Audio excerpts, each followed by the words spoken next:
तरीही शेतकऱ्यांचा आधारवड शेतकरी संघटनेचे प्रणेते शरद जोशी यांच्या कमाईतला मोठा हिस्सा शेतकरी आणि सहकाऱ्यांसाठी इच्छापत्रात केलं स्पष्ट।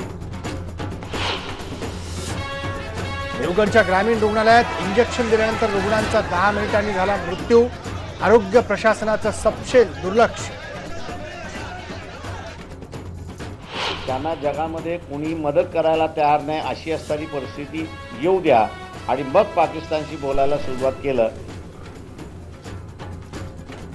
भारी बहुजन महासंघाचे अध्यक्ष प्रकाश आंबेडकरांनी नरेंद्र मोदींना केलं लक्ष्य। अमेरिका आणि युरोपच्या दबावामुळे मोदी पाकला गेल्याचा केला आरोप। मुंबई एंट्री पॉइंटवर राजरोस सुरू आहे। टोल धाड खर्चाच्या तुलनेत कमावली तब्बल 5 पट रक्कम। मुंबईच्या डबेवाला संघटनेत फूट, खासगी मेसवरून संघटनेत वाद।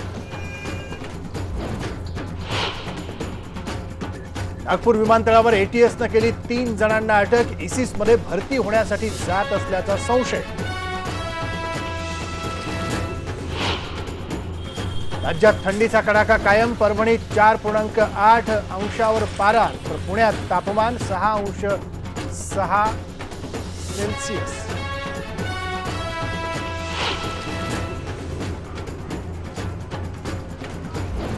आणि ईद, नाताळ आणि लागून आलेल्या वीकेंडची मजा लुटण्यासाठी पर्यटकांची तळ कोकणाला पहिली पसंती।